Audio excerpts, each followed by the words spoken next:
Ya Rabbi bil Mustafa balligh maqasidana waghfir lana ma madha ya wasi'al karami.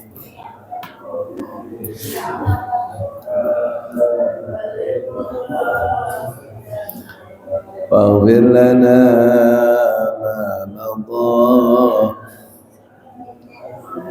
يا أكرم الخلق ما لمن ألوذ به سواك عند حلول الحادث العامم يا رب بالمصطفى بلغ مقاصدنا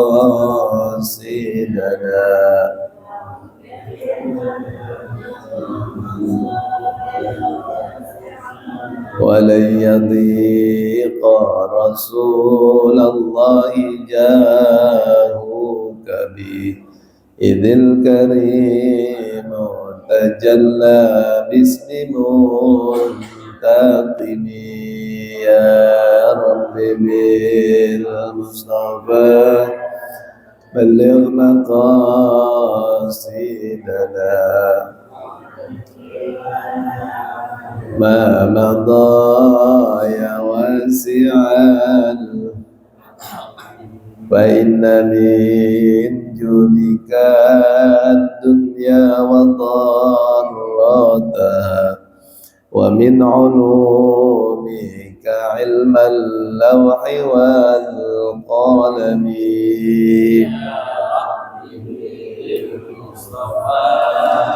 بلغ مقاصدنا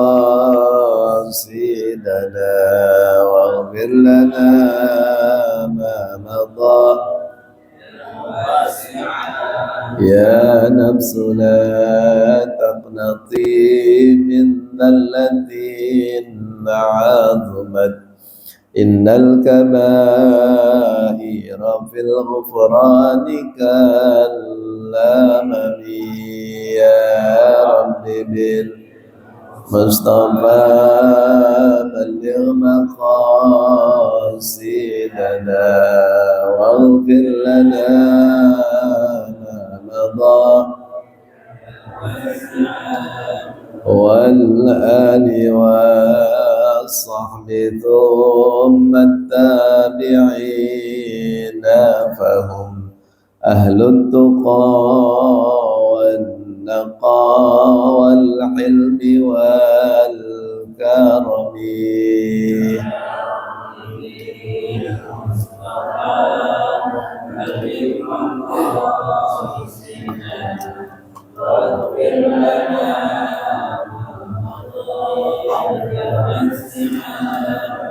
اللهم صل وسلم وبارك عليه.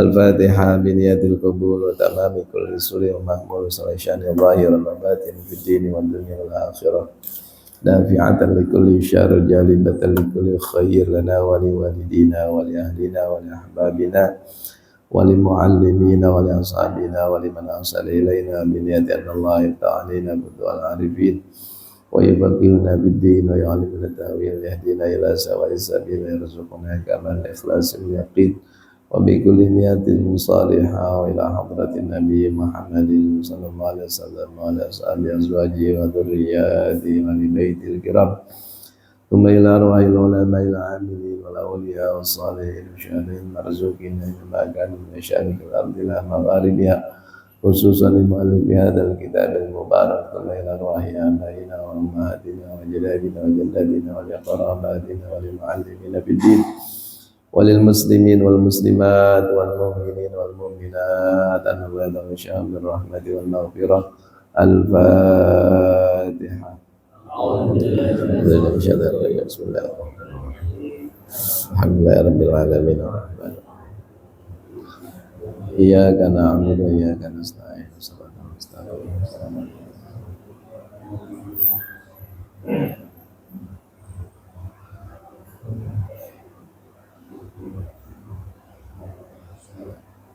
Bismillahirrahmanirrahim. Alhamdulillahi Rabbil Alamin. Wal aqibatu lil muttaqin wa la udwana illa 'alal zalimin. Wassalatu wassalamu ala asyrafil anbiya'i wal mursalin sayyidina wa habibina wa syafi'ina wa maulana Muhammadin wa ala alihi wa sahbihi ajma'in. Subhanaka la ilma lana illa ma 'allamtana innaka antal alimul hakim. Wala haula wala quwwata illa billahil aliyyil azim. Rabbi shrah li sadri wa yassir li amri wahlul 'uqdatam min lisani yafqahu qawli, amma ba'du. Faqala Syekhul Mu'allif rahimahullahu ta'ala wa adama an-naf'a bihi wa bi barakati ulumihi wa bikum fid dharain amin. Qala rahimahullah wal maqalatul hadiyatu wat thalathun. Dan maqalah yang ke-31 an Ibrahim bin Adham rahimahullahu annahu qila lahu, dari Syekh Ibrahim bin Adham rahimahullah, annahu qila lahu, bahwasannya ditanya baginya, bima wajadta zuhda, dengan apa engkau mendapatkan sifat atau sikap hidup secara zuhud. Apa itu zuhud? Ay bi ayyi syai'in ahbabta tarka rahatad dunya talaban li rahatil akhirati. Maksud dari pertanyaan itu adalah bi ayyi syai'in,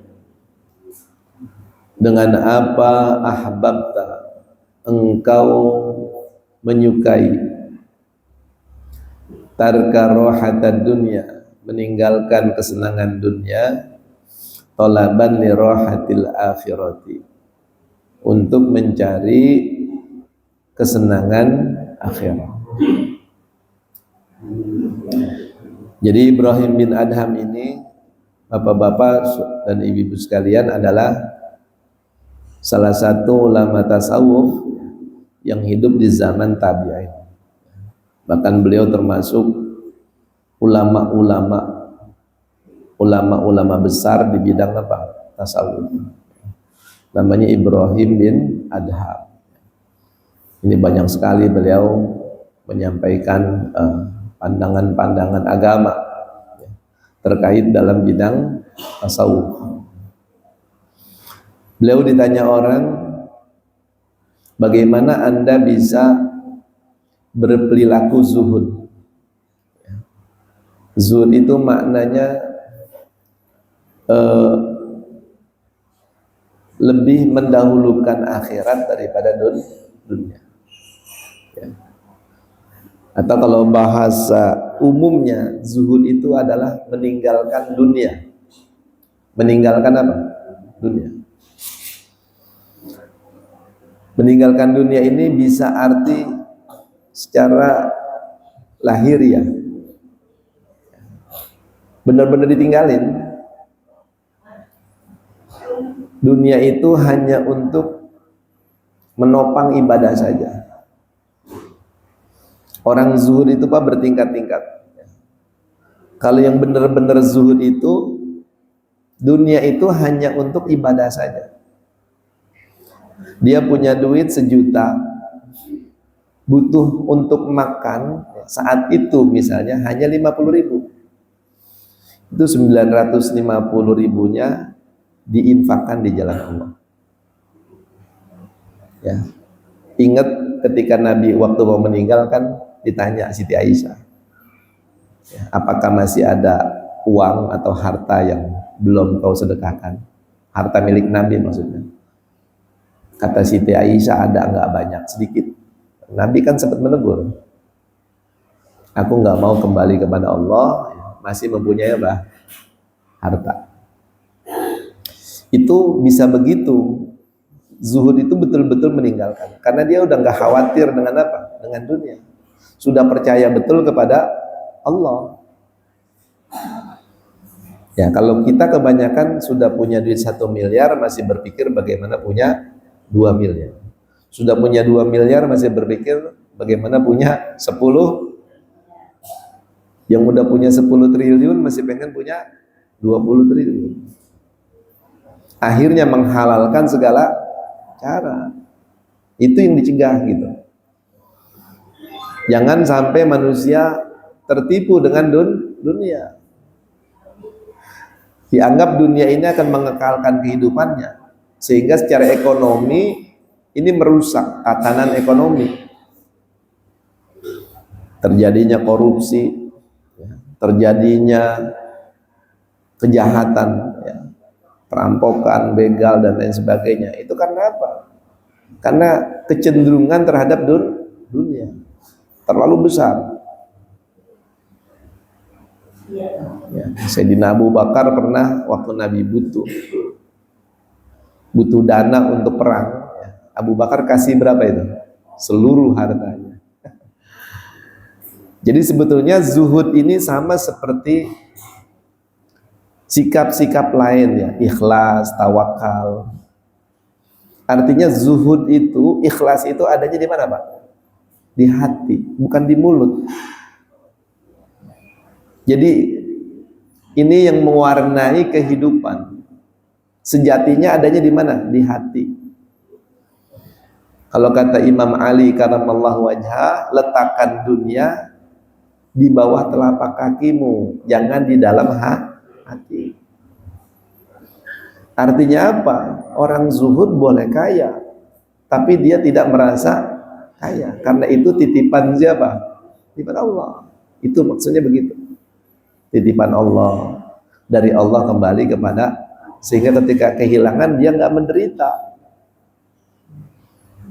Kan kalau kita nggak zuhud, Pak, jangankan kehilangan miliaran, kehilangan 50.000 saja walaupun uangnya 1 miliar itu ngamuk-ngamuk, Pak.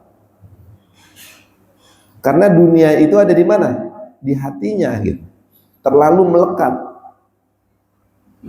Tapi kalau orang zuhud, Pak, punya duit 100.000 hilang, tenang aja dia. Orang masih bisa napas, orang masih bisa bergerak, masih punya iman. Jadi zuhud itu sama seperti ikhlas, adanya bukan di mulut. Bisa nggak kita ngomong, saya ikhlas banget ini nolong kamu, dikatakan ikhlas, bisa nggak? Belum tentu. Justru dia ngomong begitu takut dibilang nggak ikhlas. Kalau udah takut dibilang nggak ikhlas, berarti nggak. Kalau orang ikhlas mah, Pak, mau dibilang ikhlas, mau nggak dibilang nggak ikhlas, nggak ada masalah. Gitu. Kalau bahasa Qurannya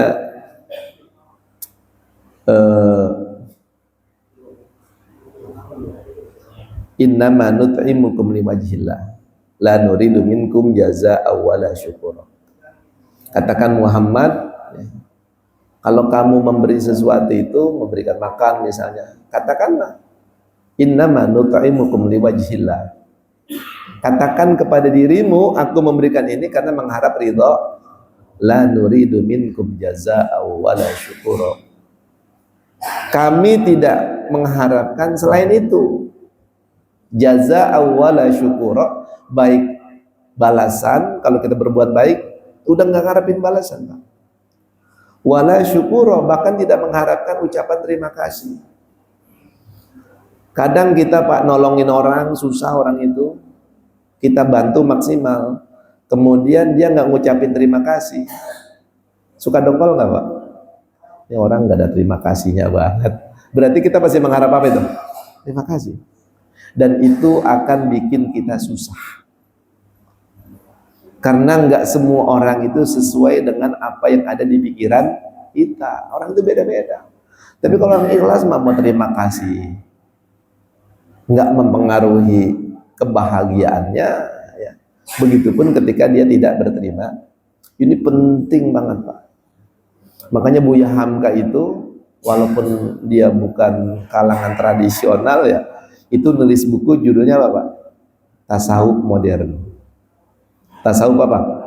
Maksudnya orang modern itu butuh, ya, butuh pola pikir, sikap hidup yang berbasis ajaran-ajaran tasawuf, termasuk zuhud.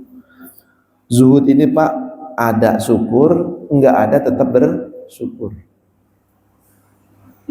Itu zuhudnya begitu. Ya, banyak sedikit enggak pengaruh apa-apa buat syukurnya kepada Allah.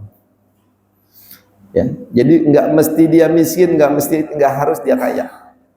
Kaya dia enggak merasa sombong karena ini bukan miliknya, ini milik Allah. Basisnya begitu. Miskin enggak bikin dia menderita, karena kesenangan itu bukan terletak pada banyak sedikitnya harta. Enggak sedikit Pak orang yang kaya raya, perusahaannya banyak, matinya bunuh diri. Matinya apa? Karena hidupnya enggak tenang. Tapi sebaliknya orang hidupnya biasa-biasa saja. Jangankan tabungan, nomor rekening aja enggak punya. Tapi tiap hari dia bisa bercengkerama dengan anak cucunya, bisa tidur tenang, bisa ibadah tenang. Itu karena tadi sikap hidup dan pola pikir. Nah ini pentingnya apa? Zuhud, ya. Pentingnya ajaran-ajaran tasawuf dalam kehidupan modern, supaya kita nggak menderita, Pak. Sebab agama ini datang agar kita ini bahagia, baik di dunia maupun di akhirat, ya. Nah sekarang akan dijelaskan oleh pengarang kitab ini, mengambil perkataan Ibrahim bin Adham tentang makna zuhud. Ruya annahu kana sultanan fi baladihi. Ruya diriwayatkan annahu bahwasanya ia Ibrahim bin Adham, karena adalah Ibrahim bin Adham itu sultanan, seorang pemimpin, seorang raja, fi baladihi, di negerinya sendiri. Ya, dia ini seorang gubernur, Pak. Seorang apa? Gubernur, ya. Fatarakas sultanata wajtahada fil ibadati fi Makkah wa ghairiha. Maka kemudian dia meninggalkan kerajaannya. Dia meninggalkan kekuasaannya, wajtahada, kemudian dia bersungguh-sungguh fil ibadati. Bersungguh-sungguh di dalam beribadah, fi Makkah. Dia bermujahadah di Mekah, wa ghairiha, dan selain Mekah. Jadi jabatannya diapain Pak? Ditinggalkan, ya. Coba sekarang kita Pak, jangankan pakai melepas jabatan dengan kesadaran bahwa ini jabatan ini bisa menipu dan bisa membahayakan. Sekarang saya tanya bapak-bapak, kebanyakan orang itu memperebutkan jabatan apa melepas jabatan? Memperebutkan. Tujuannya kira-kira untuk kepentingan umum atau kepentingan diri? Kebanyakan kepentingan diri, minimal kepentingan kelompoknya, kepentingan keluarganya. Coba orang kalau sudah gila dunia Pak, terlalu cinta kepada dunia, nggak akan melepas. Nggak akan apa? Melepas. Dan kemarin kita sudah katakan, orang yang terlalu cinta kepada dunia pasti mengabaikan akhirat. Orang yang terlalu akhirat pasti mengabaikan dunia. Dan Allah mengatakan wal akhiratu khairu wa abqa. Akhirat itu lebih baik. Kalau kamu nggak bisa lebih mengutamakan akhirat, ya paling nggak seimbanglah tengah-tengah nih. Jangan terlalu ke dunia, jangan terlalu akhirat, karena kamu kan masih di dunia, punya tanggung jawab.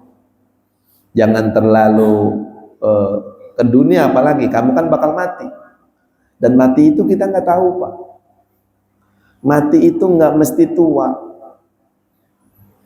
Muda banyak yang mati, tua banyak yang masih hidup.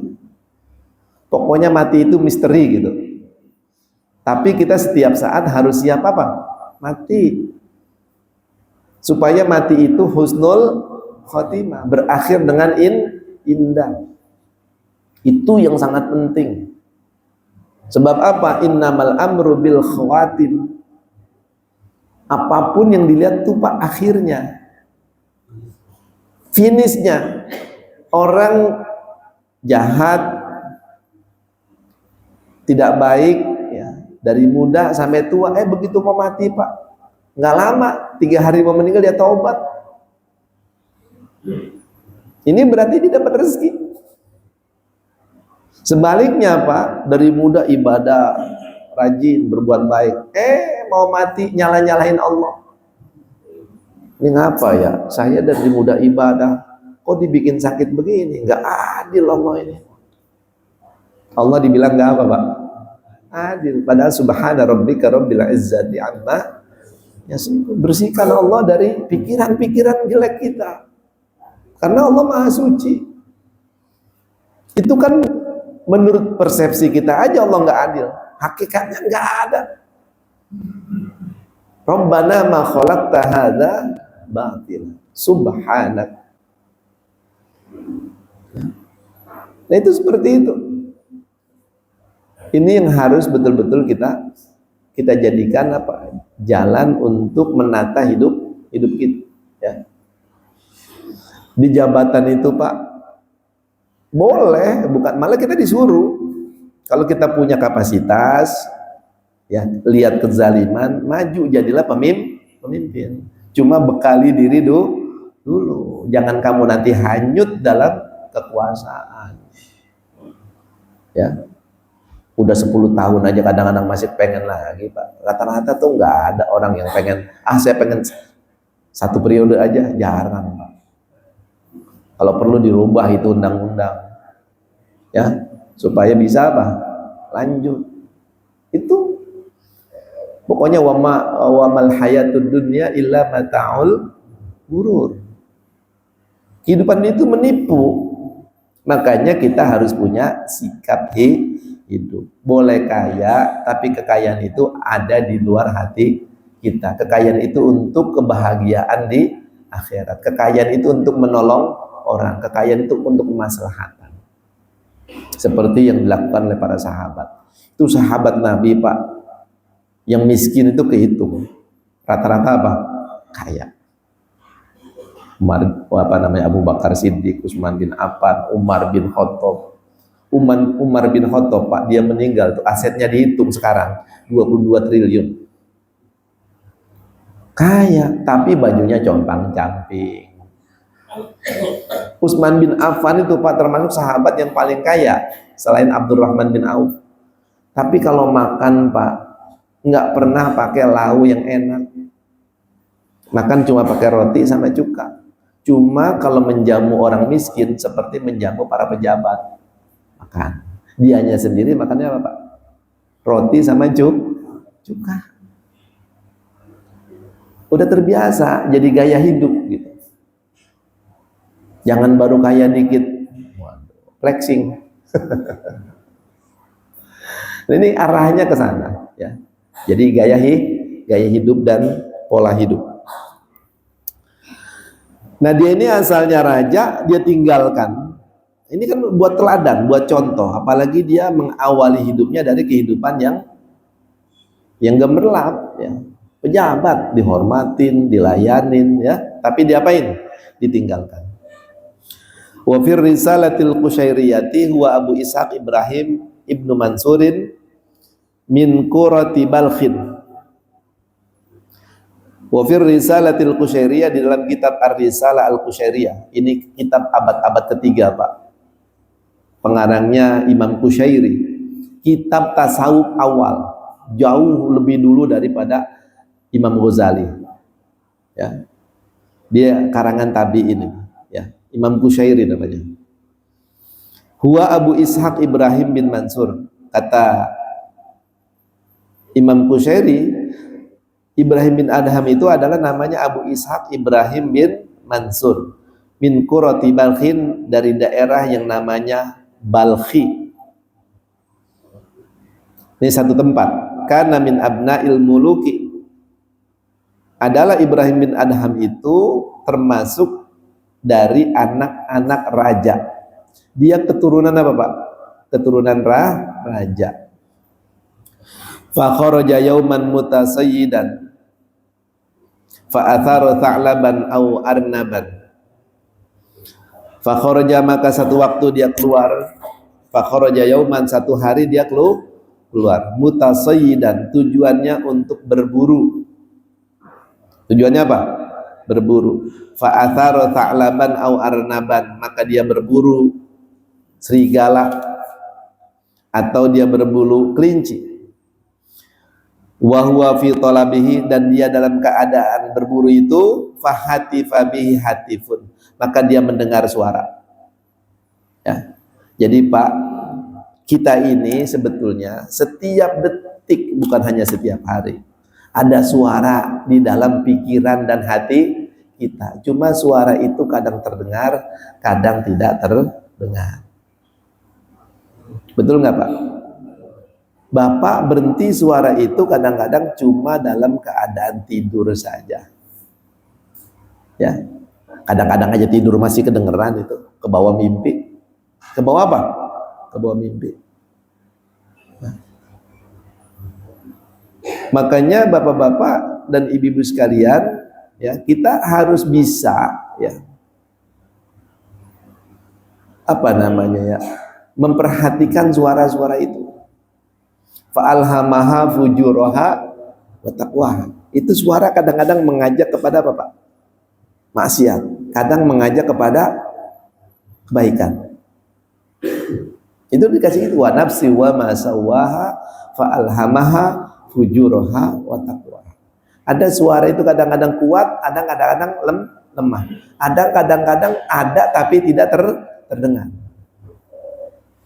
Karena saking apanya tuh? Saking banyaknya suara itu, saking ramainya suara itu. Dan yang ngedenger siapa Pak? Kita aja.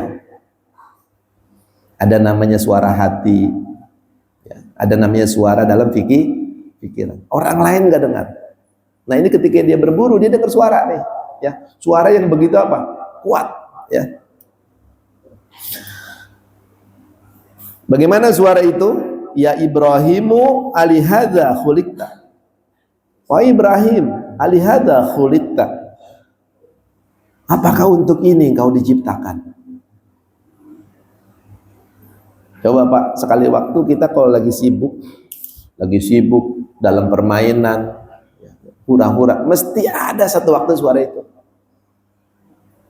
Emang buat begini kamu hidup? Ninggalin anak, ninggalin istri, ngebohongin anak, ngebohongin istri, Pak. Kadang-kadang muncul itu suara. Kamu senang-senang, istrimu nggak tahu makan apa enggak di rumah. Betul nggak? Ya namanya laki-laki kan. Perempuan juga begitu kadang-kadang. Gila sama laki-laki ini. Satu waktu muncul suara itu. Emang kamu mau begini aja? Suka nggak Pak begitu Pak? Keadaan apapun. Wahai Ibrahim, emang kamu diciptakan untuk hal-hal seperti ini? Senang-senang. Berburu itu kan senang-senang Pak. Kalau kayak sekarang main golf gitu, ya, kan bukan semata-mata olahraga itu, betul nggak? Kalau hidupmu hanya untuk ini, coba pikirkan, apakah betul kamu diciptakan untuk ini? Ada yang habis untuk musik, ada yang habis untuk olahraga, ada yang habis untuk senda gurau. Itu udah dikasih tahu sama Allah. Innamal hayatud dunya la'ibun wa lahwun wa zinatun wa tafakhurun wa takathurun fil amwali wal aulad. Dunia semua itu la'ibun, main-main aja, nggak pernah serius, buat hobi aja. Walahun, senda gurau, ketawa-tawa sana, ketawa sini. Besok reuni TK, besoknya lagi reuni SD, nggak ada habisnya.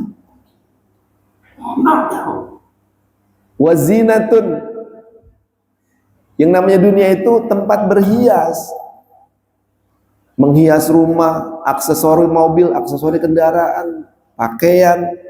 Ada orang yang habis waktunya untuk itu, Pak. Untuk fashion. Watafakhurun, untuk berbangga-bangga. Nampang. Padahal nyatanya nggak punya dia. Menderita itu, Pak. Watakathurun fil amwali wal aulad, berbangga dengan banyaknya anak dan harta. Sebab dalam kehidupan itu begitu. Kalau kita belum menikah, yang ditanya apa Pak? Udah nikah apa belum? Udah nikah, yang ditanya apa? Sudah punya anak apa belum? Udah punya anak, besoknya ditanya apa Pak? Udah punya cucu apa belum? Yang anaknya banyak, apalagi jadi semua, bangga dah. Oh, anak saya satu di Kejaksaan, satu di Mabes Polri, ya. Satu lagi di Mabes TNI. Tapi kok Bapak jualan es? Ya anak saya sama, di sana juga jualan es juga.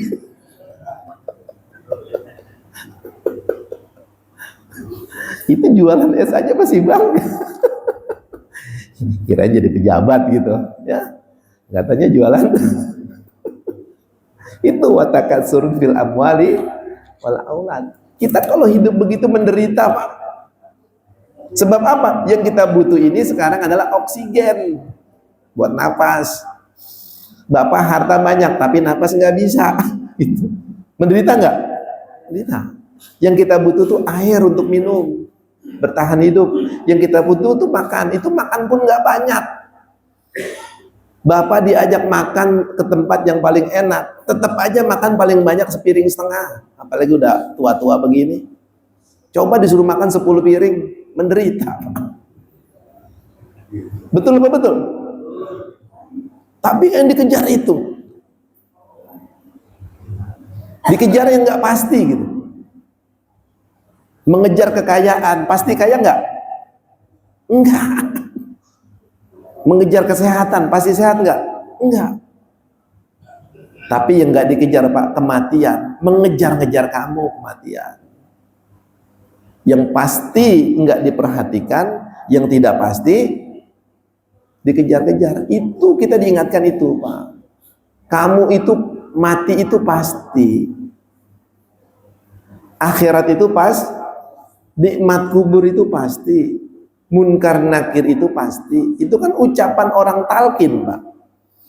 Annal qabru haq, annal mauta haq, wa annal qabru haq, wa anna na'imahu haq, wa anna adzabahu haq, wa anna su'ala munkarin wa nakirin fihi haq,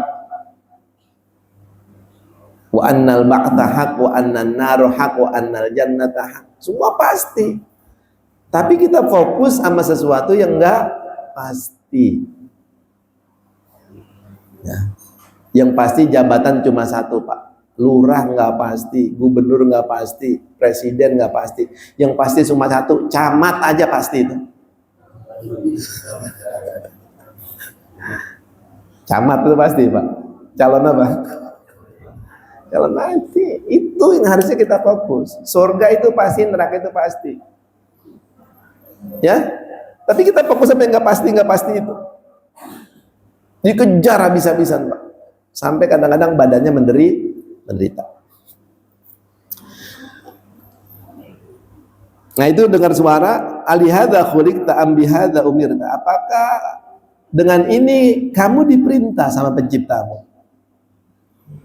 Emang buat ini ya, buat berburu, buat senang-senang, ngejar-ngejar bola, metik-metik gitar, habis waktu, lupa ibadah, lupa ingat Allah. Padahal Allah bilang wala dzikrullahi akbar. Nggak ada yang paling besar kecuali kita bisa mengingat Allah Pak.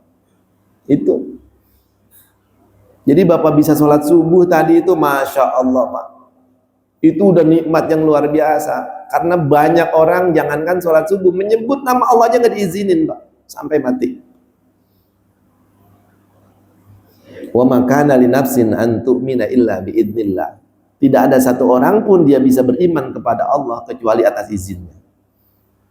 Bapak diizinin bukan hanya beriman, diizinin untuk meletakkan dahi di atas sejadah, diizinkan untuk menyebut namanya, mengagungkan asmanya.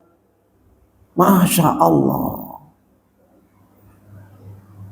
Itu yang disyukuri gitu. Kalau soal kerjaan, proyek, ya biasa kan. Kadang berhasil, kadang tidak. Biasa itu. Tapi kubur itu pasti, mati itu pasti. Siap nggak siap mati. Suka nggak suka mati. Baru bikin rumah, baru beli mobil, malaikat Israel datang. Kalau bisa diapain Pak? Dinego. Ntar-ntaran dulu Israel dah. Nah ini baru saya. Ya. Tapi sebaliknya orang miskin Pak, ya makan susah, ya ngeluh mulu. Malaikat Israel datang, seneng dia. Ya buru-buru dah, udah kagak tahan nih hidup di dunia.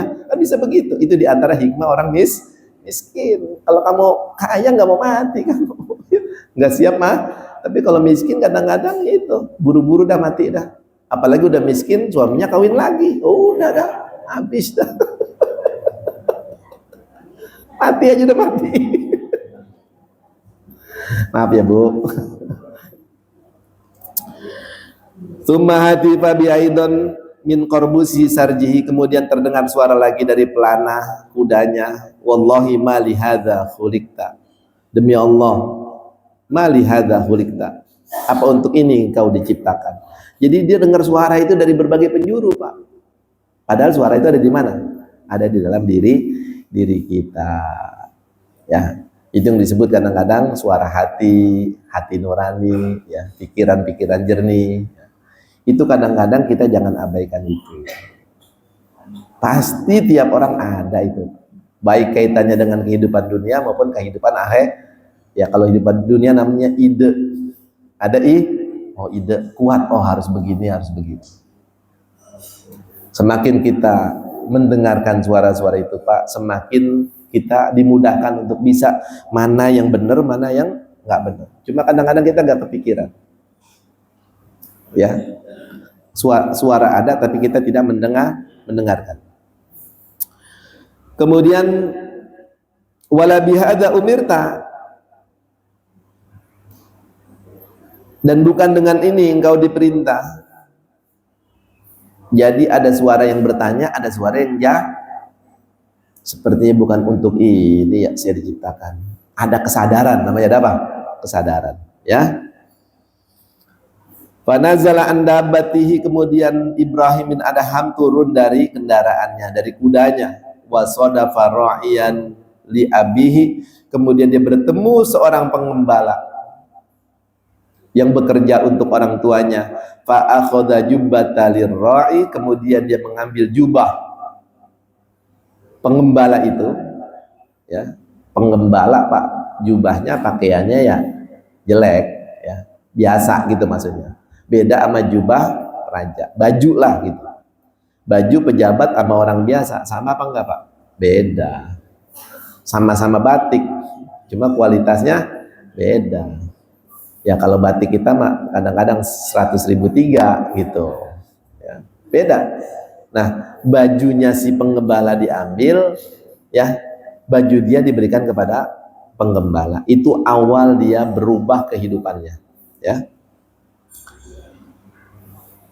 Fa akhadha jubbata lirra'i, kemudian dia mengambil jubahnya pengembala min sufin, yang terbuat dari bulu domba, dari kulit binatang.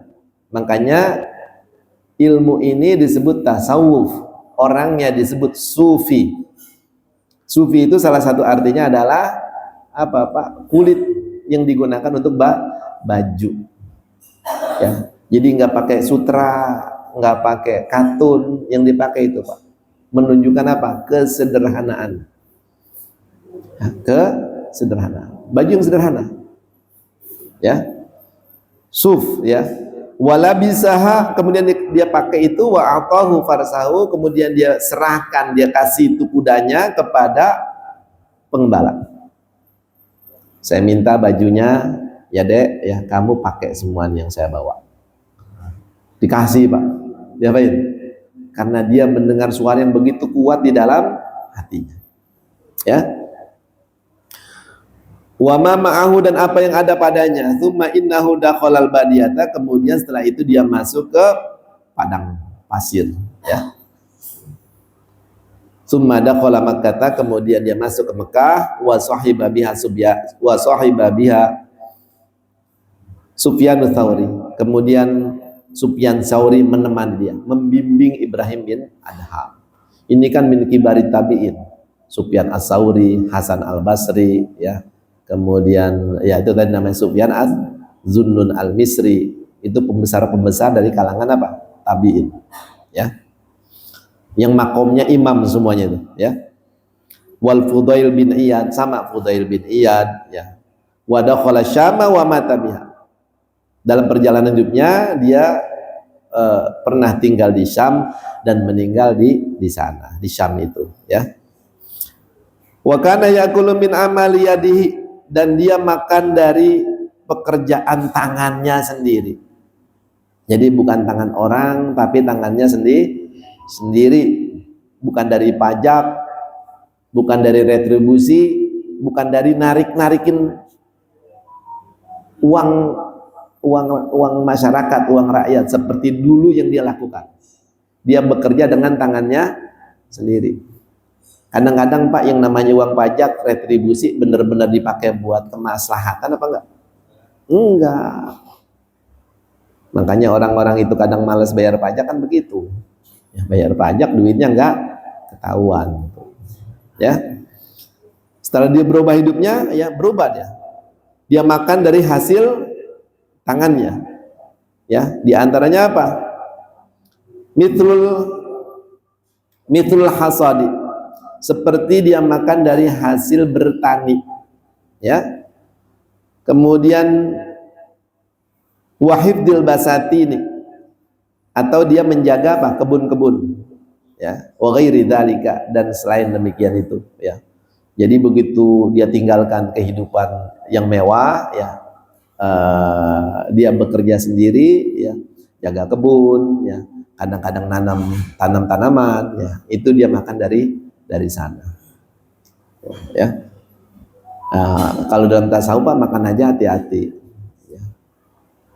Ya, ada ulama yang kalau makan aja dia nanya, ini makan yang masak siapa? Ini makan yang masak apa? Siapa? Ya. Kalau yang masak dia tahu ini orang nggak ibadah, nggak jadi dimakan, Pak. Kalau orang dulu bahkan ditanya, ini orang kalau masak baca bismillah apa enggak? Kita pernah nanya nggak Pak sama istri kita, Mah kalau nyuci beras baca bismillah nggak? Kalau nyolok magicom baca bismillah nggak? Bu, nyuci beras baca bismillah nggak? Hah? Alhamdulillah. Hah? Nyuci baju baca bismillah nggak? Itu karena kita makan loh. Karena diapain? Dimakan. Makanya ulama-ulama banyak nggak mau makan di luar, Pak. Nggak tahu mereka ini yang masak siapa. Abu Bakar pernah, Pak. Sayyidina Abu Bakar satu waktu biasanya bangun mungkin jam 2, jam 3, bangunnya agak mundur, Pak. Pembantunya dipanggil. Kemarin kamu ngasih saya makanan, ngasih saya susu dari mana? Gitu. Oh, kalau kemarin bukan beli, ada yang bagi. Nggak taunya yang bagi itu Pak tukang ngobatin orang. Cuma cara-cara zaman dulu, ya, dimarahin pembantunya, dikorek gitu kalau bisa keluar lagi. Pengaruh yang mempengaruhi ibadah kita itu Pak, yang paling kuat diantaranya makanan, ya, makanan-makanan haram secara zatnya, ya. Misalnya apa Pak? Ayam-ayam yang dibeli di pasar itu kan kadang-kadang ada ayam tiren itu, udah mati baru dipotong. Itu halal apa kagak? Makan-makan kue-kue itu Pak, kadang ada campuran rum, alkohol, pengaruh. Makanya mereka kalau ibadahnya agak terganggu, yang dicek pertama Pak, makan. Yang kedua, dosa. Ingat kemarin ngapainnya. Itu begitu, ya. Jadi banyak orang yang nggak mau makan dari luar. Mungkin Bapak dengar ada kiai-kiai itu yang tanam sendiri dia, tanam sendiri dan makannya nggak aneh-aneh. Ya, di Jakarta ada kiai yang makannya cuma kecap sama tahu Pak. Kecapnya pun bikin sendiri. Kecap aja udah dimakan. Saking dia apik menjaga apa? Jaga makan. Kalau kita udah kenyang, kadang-kadang orang lagi makan kita minta. Makan kagak ngajak-ngajak gitu, ya, nggak apik, ya. Warok namanya, apik kita apa? Warok. Warok itu jangankan yang haram, yang makruh aja ditinggalin Pak, yang mubah aja ditinggalin. Apa yang mubah? Tidur, makan, ditinggalin sama mereka, kan mubah itu. Tinggalin, diganti dengan ibadah ya. Sedikit lagi. Qala ay Sayyidina Ibrahim, berkata Sayyidina Ibrahim bin Adham maksudnya,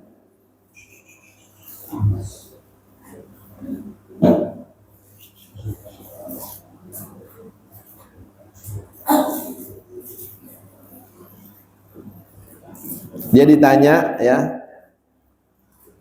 apa namanya, dapat zuhud itu gimana sih ya. Kata Ibrahim bin Adham itu, bisalah tati asya, aku dapat zuhud dengan 3 hal ya. Ibrahim bin Adham Pak bisa menjalani zuhud karena tiga hal. Ini bisa kita pakai gitu maksudnya, supaya kita tidak terlalu melekat dengan apa, dunia, dengan harta, dengan jabatan, dengan kedudukan. Ada ama nggak ada sama aja gitu ya. Ada nggak menderita Pak. Tapi kalau ketinggalan ibadah, baru dia menderita, nyesel gitu ya. Ada 3 hal yang bisa bikin dia zuhud. Yang pertama, ra'aitul qabra muhishan ay qati'anil qulubi an mahbubatihi. Yang pertama kata dia, aku melihat kubur. Kubur itu muhishan, mengerikan ya. Jadi kubur itu Pak kelihatannya aja sepi, padahal di dalamnya kita nggak tahu. Di balik itu yang gaibnya kita nggak tahu. Apakah lagi pada ketawa-ketawa atau lagi pada jerit-jerit Pak. Nah kalau lagi digigitin ular sama digigitin kalajengking masa ketawa-tawa? Kalau dia lagi dipukulin sama malaikat munkar wa nakir, masa iya dia lagi diam-diam aja ya. Ya kayak di kantor polisi kadang-kadang kan tuh kalau ada calon apa Pak, terdakwa itu kan dimintain keterangan kagak ngomong, diapain Pak? Disundut ya, dipukulin, kakinya diinjek pakai meja, itu kan munkar nakir kan gemes juga Pak. Hidup lama-lama masa nggak kenal man robuka, sama Tuhan kagak kenal, sama Nabi kagak kenal, sama saudara nggak kenal, sama kiblat kagak tahu, sama Quran nggak peduli. Lah gemes juga dia Pak. Hidupnya lama-lama masa nggak kenal sama Tuhan, sama Allah. Marah itu munkar nakir ya. Itu kuburan itu mengerikan kata dia ya. Muhisyan itu ayat qati'an lil qulub, bisa memutuskan bagi hati-hati kita Pak. Kalau udah ngomongin kubur, kalau dengar suara-suara kubur, ngeri ngeri ya. An mahbubatihi, memutuskan hati itu dari yang dicintainya. Orang Pak kalau udah dikasih tahu sama dokter, Pak umur nggak lama lagi, kira-kira makan masih enak nggak itu? Bapak ini punya waktu cuma 2 hari ya gitu, besok bakal meninggal. Atau oleh pengadilan, Bapak besok dieksekusi ya. Enak nggak makan tuh? Nggak enak Pak ya. Nah ini kan kuburan begitu. Annal qabru haq wa anna na'imahu haq wa anna azabahu haq. Di kuburan itu Pak udah menanti berbagai macam fitnah. Yang pertama namanya dongtotul ard, orang yang baik dan nggak baik Pak. Nanti di kubur itu yang pertama kali sebelum malaikat munkar nakir datang, itu kuburan meluas apa? Menyempit. Itu dulu dah. Rasanya menyempit Pak. Menghancurkan tulang-tulang, menghancurkan, walaupun kelihatannya nggak apa-apa. Baru kedua malaikat munkar nakir datang. Malaikat munkar nakir Pak, baru ngeliat aja orang gemeter. Umar bin Khattab aja sempat nanya, komplain, kamu begini ya, nanya orang mukmin. Kan diimpiin Umar sama Ali bin Abi Thalib, pengen tahu Umar kira-kira di kuburan bagaimana nih. Nggak pulang Ali Pak, tidur di samping kuburannya, impi nih. Ngimpi Umar ditanya, kemudian Umar negur itu malaikat, Kamu kayak gini ya, nanya orang mukmin, kerasnya kayak geledek. Kata malaikat, ini udah pelan banget Umar. Itu mau Umar bin Khattab kayak begitu, bagaimana kita? Ya Allah, ngeri. Belum lagi azab kubur ya. Dia kepikiran itu. Pokoknya kalau ingat azab kubur mengerikan, itu bisa memutuskan hati dari sesuatu yang dicintai. Udah nggak pengen nah ini itu. Pengennya apa Pak? Pengennya selamat di kubur ya. Walaisa ma'i mu'lisun, dan aku nggak punya teman ayyam mayyaskunu qalbi, yang bisa menenangkan hatiku. Sebab yang jadi teman kita nanti apa Pak di kubur? Yang jadi teman kita apa? Amal. Quran itu jadi teman. Quran itu bisa jadi hujjatan lana, bisa menjadi hujjatan alaina, bisa menjadi pendakwah kita, bisa menjadi pembela kita. Kalau kita nggak pernah baca, kita nggak pernah pelajari, nggak pernah kita amalin, dia jadi pendakwah kita Pak. Aku diturunkan untuk dibaca, untuk diamalkan. Kenapa kamu nggak pernah kenal Quran? Matamu nggak pernah ngelihat Quran, kupingmu nggak pernah dengerin ayat Quran. Atau dia jadi hujatan alaina, dia jadi apa namanya tadi, pembela. Ini jadi pendakwah. Kalau pembela Pak, wah jadi temen ya. Al-Qur'anu syafi'un musyaffa', kata Nabi. Quran itu penolong dan pertolongannya diterima ya. Kemudian apalagi, wa ra'aitu tariqan tawilan ay masafatan ba'idatan fil akhirati wa laysa ma'izzadin. Aku melihat perjalanan ke depan begitu panjang, ay masafatan ba'idatan, jalan yang sangat jauh, fil akhirah, di akhirat itu panjang Pak. Fi yaumin kana miqdaruhu alfasanatin mimma ta'uddun, seharinya aja sebanding 1000 tahun dunia, seharinya akhirat. Perjalanan panjang, hidup yang sesungguhnya. Wa annal akhirata lahiyal hayawan, sesungguhnya akhirat itu adalah kehidupan yang sesungguhnya. Panjang ini jalan. Walaisa ma'izadin, sedangkan aku belum punya bekal. Ya, kemarin mau ke Gresik aja itu kan harus bawa duit Pak. Bawa duit, ntar naik kereta itu makannya apa? Betul apa enggak? Kita sendirian lagi, nggak bisa minta makanan sama orang di akhirat. Bawa bekal. Fa inna khairaz zadi taqwa. Bekal terbaik itu adalah apa Pak? Takwa, amal soleh ya, tasbih, tahmid. Jangan ngomong kita kuat berjam-jam, zikir kagak. Jangan kuat baca handphone berlama-lama, Quran nggak pernah dibaca. Baca handphone sehari bisa 6 jam, 8 jam. Quran setengah jam aja enggak. Ya Allah. Makanya Pak, kalau kita nggak bisa buka-buka Quran, udah baca yang kita bisa. Faqra'u ma tayassara. Jalan dari rumah kemari baca kulhu, pulang baca Fatihah, diulang-ulang gitu. Ya. Karena Quran juga awalnya kan itu, bukan tulisan dia mah, bacaan, baca. Ya, jangan habis waktu untuk hal yang tidak berguna. Walladzina hum 'anil lagwi mu'ridun. Ya. Jalan panjang, sedang aku belum punya apa? Bekal. Yang terakhir,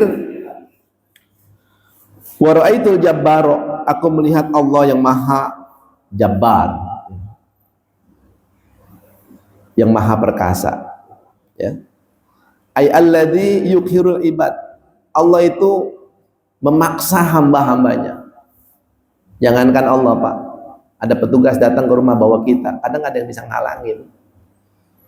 Dari mana? Dari Polda bawa. Ada nggak bisa ngalangin Pak? Nggak ada. Ya, ini Allah Subhanahu Wa Taala. Ya, ala kulli ma arad, atas segala yang Dia inginkan. Qadiyan, Allah itu maha pemutus. Walaisa li hujjatun, sedangkan aku nggak punya hujah, nggak punya pembela. Bagaimana aku mau sibuk di dunia? Pembela belum ada, teman belum ada, yang menenangkan di kubur belum ada. Itulah yang menyebabkan aku zuhud. untuk menyiapkan itu semua gitu.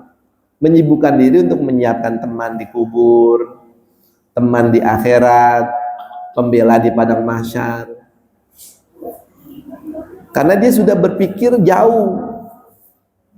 Dan sebetulnya kita kan diajak begitu Pak, dalam doa Rabbana atina fid dunya hasanah wa fil akhirati hasanah. Itu kan diajak kita berpikir jauh, dunianya baik, di akhiratnya juga baik, ya.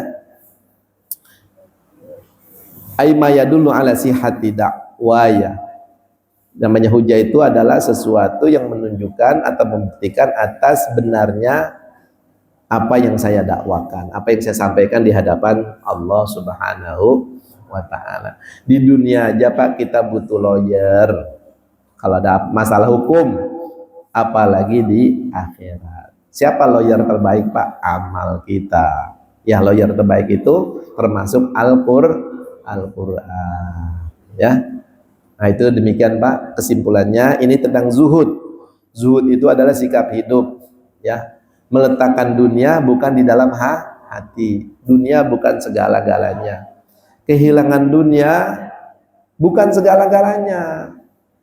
Tapi kalau kehilangan akhirat, ketinggalan waktu sholat, ketinggalan waktu ngaji, boleh kita nyesel.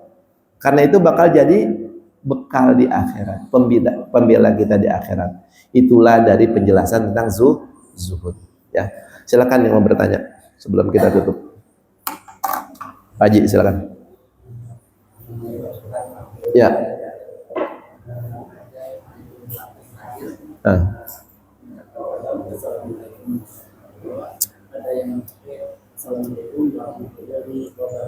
Ya. Jadi assalamualaikum dalam sholat Pak, kalau dalam mazhab Syafi'i itu sampai warahmatullah. Assalamualaikum warahmatullah. Nah kalau yang kedua boleh sampai wabarakatuh. Kecuali sholat jenazah. Kalau sholat jenazah sampai wabarakatuh. Assalamualaikum warahmatullahi wabarakatuh. Assalamualaikum warahmatullahi wabarakatuh. Tapi kalau sholat assalamualaikum saja sudah cukup.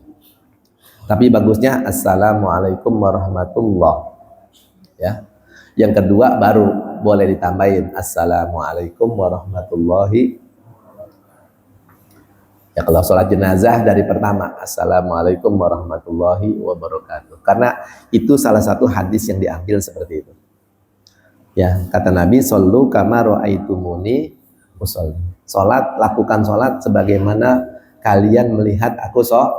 Nah kita nggak ngelihat Nabi, kita melihatnya melalui hadis-hadis dan penjelasan-penjelasan fikih oleh para ulama, gitu. Tapi kalau di wabarakatuh nggak sampai batal, nggak apa-apa. Assalamualaikum aja udah jadi, ya. Tapi yang paling abdol, ya, sesuai itibak kita kepada Nabi ada assalamualaikum warahmatullahi, gitu. Yang lain, ada lagi yang mau bertanya? Ya silakan Pak.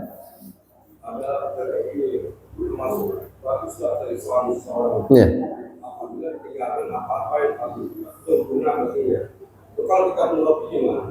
Ya. Itu hadis Nabi ya. Min husni islamil mar'i tarkuhu ma la ya'ni. Tanda bagusnya keislaman orang ketika dia bisa meninggalkan sesuatu yang tidak ada gunanya baginya. Hobi itu Pak bisa berguna bisa tidak, tergantung niatnya. Ya, hobinya masak, dia datang ke tempat-tempat bencana. Hobi dia bantu di sana buat ngasih makan orang. Itu berguna apa enggak? Berguna. Jadi bukan nggak boleh hobi, hobi itu boleh, ya. Tapi arahkan hobi kita kepada hal-hal yang bermanfaat. Ya apa saja, ya. Ya kalau ada yang membolehkan nyanyi, ada yang nggak boleh ya. Kalau yang membolehkan nyanyi untuk berdakwah bisa nggak Pak? Lagu-lagu qasidah, nasyid, ya, atau lagu-lagu yang menghibur orang, idkhalus surur namanya, menyenangkan orang lain. Bisa nggak? Bisa. Ya, hobi kita misalnya Pak apa namanya desain arsitektur ya misalnya ya, kita gunakan untuk merapikan masjid-masjid, musola-musola, bagus. Jadi bukan hobinya. Untuk apa kita lakukan dari hobi kita itu, gitu ya, tujuan dan apa namanya manfaatnya. Jadi nggak ada masalah sebetulnya ya. Yang penting jangan lupa sama tujuan kita kemana. Ya, kebanyakan orang kadang-kadang hobi hanya untuk hobi gitu maksudnya, kesenangan dirinya aja. Hobinya apa? Main catur jadi pagi, sholat kagak, makan kagak, nyari duit kagak. Itu sama bini juga diomelin pak. Ya, hobi catur. Tapi kalau itu diarahkan ya, jadi olahragawan dia, ya dapat apa namanya hadiah di mana-mana, kan manfaat itu. Seperti pemain bola itu kan ada ya, yang apa namanya penghasilannya digunakan untuk membangun kampungnya. Ya, nggak masalah. Silakan yang lain. Bang Mahfud, silakan. Apakah ibu itu identik dengan kemiskinan? Terus bagaimana orang yang miskin depan dia beli apa aja mau segala macam, tapi dalam rangka mensyukuri nikmat Allah. Ya. Apakah ya, jadi zuhud itu masalah hati ya, bukan sesuatu yang di luar. Belum tentu orang miskin itu zuhud, belum tentu orang kaya tidak zuhud. Tinggal menyikapi apa yang dia miliki atau menyikapi keadaan. Orang kaya pak, kalau dia apa namanya tidak memikirkan hartanya, ada nggak ada masalah, semua digunakan untuk jalan Allah, ya bagus, zuhud dia namanya. Banyak pengusaha yang begitu pak, seperti sahabat-sahabat Nabi itu kan rata-rata mereka aristokrat, pengusaha, tapi zuhud gitu. Sebaliknya kalau ada orang miskin mikirinnya harta terus, zuhud nggak dia? Ya nggak zuhud lah. Mikir akhirat enggak, mengingat Allah enggak, yang dipikirin harta mulu, menderita karena harta, nguber-nguber harta, enggak zuhud dia. Jadi zuhud itu bukan terletak pada luar diri kita, tapi ada di mana? Di dalam. Cuma ada yang memilih zuhud dengan betul-betul meninggalkan semua. Ada. Tapi tidak sedikit ulama-ulama pak yang terkenal kaya raya, tapi hidupnya apa? Zuhud. Makanya kata Imam Hanafi, aku mempraktekkan zuhud bukan di masjid. Aku mempraktekkan zuhud itu di pasar. Di mana? Di pasar. Nggak takut kehilangan pembeli, nggak menipu pembeli. Itu namanya mempraktekkan apa? Zuhud. Di pasar. Ada yang mempraktekannya di surau-surau, di masjid-masjid. Ya itu pilihan. Nah, yang paling penting adalah sikap hati, gerak hati kita ini zuhud apa dunia, ya. Jadi tetap jadi orang kaya, tapi niatkan untuk apa? Kebaikan dunia dan akhirat, ya. Wabtaghi fima ataqallahu darul akhirata wala tansa nasibaka minad dunya. Cari kekayaan, cari. Tapi untuk apa? Untuk darul akhirah, untuk jalan kita meraih surga dan ridho Allah. Walaupun walatan sanasibaka minad dunya, dan nikmati juga gitu. Ya nikmati. Jangan mampu kita beli mobil Alphard naiknya Calya, jangan itu. Tapi bukan untuk sombong, untuk apa? Untuk mensyukuri. Nah kalau buat sombong ini jadi masalah. Ini kan kenapa ada zuhud, supaya kamu nggak sombong. Itu bukan punya kamu. Kalau perlu kita beli Alphard, kita nyaman naik apaan saja.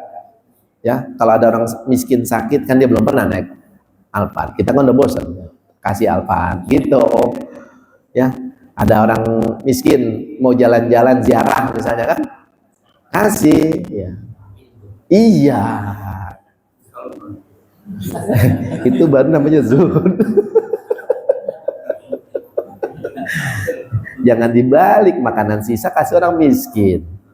Mobil-mobil yang udah dipakai kagak dipakai orang miskin, ngakunya zuhud. Nggak bisa itu begitu. Jadi begitu ya bang, ya boleh kita apa kaya raya tapi niatkan untuk menolong orang, ya berbuat untuk kemanusiaan, ya semata-mata mengharap ridho Allah. Jadi demikian ya, sehingga jangan disalahpahami ajaran zuhud dianggap ketinggalan zaman, ini tetap penting ya, dan dipraktekkan oleh orang-orang yang bukan Islam sekarang. Ya, mereka kaya raya, kayak Jackie Chan Pak, itu donasi hartanya 90%. Kemarin si siapa namanya Bill Gates, itu berapa triliun itu untuk kemanusiaan, bukan orang Islam. Orang Islamnya malah pada megang dengan kuat hartanya. Ya, mari kita berdoa kepada Allah, semoga Allah berikan taufik hidayah kepada kita sekalian, dan segala hajat dunia yang baik-baik diijabah oleh Allah Subhanahu wa taala. Anak cucu kita dipelihara dan kita kembali kepada Allah dalam keadaan selamat dan bahagia. Amin ya rabbal. Astaghfirullahaladzim, astaghfirullahaladzim, astaghfirullahaladzim min kulli dhanbin azim. Bismillahirrahmanirrahim. Alhamdulillahi rabbil alamin, hamdan yuwafi ni'amahu wa yukafi mazida. Ya rabbana wa ilahana lakal hamdu wa lakal mulku wa lakal syukru kama yanbaghi li jalali wajhikal karim wa 'azimi sultanik. Allahumma shalli wa sallim ala sayyidina Muhammadin wa ala ali sayyidina Muhammad. Allahumma ij'al hadza jam'ana jam'an marhuma wa tafarruqana min ba'dihi tafarruqan ma'suma wa la taj'al ma'ana wa la fina syaqiyan wa la mahruma. Allahumma arinal haqqa haqqa warzuqna ittiba'ah wa arinal batila batila warzuqna ijtinabah. Allahumma arzuqna husnal khatimah wa na'udzubika min su'il khatimah waj'al akhira kalamina minad dunya qawla la ilaha illallah. Allahumma arzuqna fahman nabiyyin wa hifdzal mursalin wa ilhamal malaikatil muqarrabin. Allahumma akrimna binuril fahmi wa akhrijna min zulumatil wahmi waftah lana abwaaba rahmatika wa anshur alaina hikmataka ya arhamar rahimin. Allahumma inna nas'aluka ilman nafi'an wa amalan mutaqabbala wa rizqan katsiran halalan tayyiban mubarakan. Rabbana atina fid dunya hasanah wa fil akhirati hasanatan wa qina adzabannar. Wa sallallahu ala sayyidina Muhammadin wa alihi wa sahbihi ajmain. Fadli subhana rabbika rabbil izzati amma yasifun, salamun alal mursalin, alhamdulillahi rabbil alamin. Kurang lebihnya mohon maaf. Hadanallahu wa iyyakum ajmain. Assalamualaikum warahmatullahi wabarakatuh.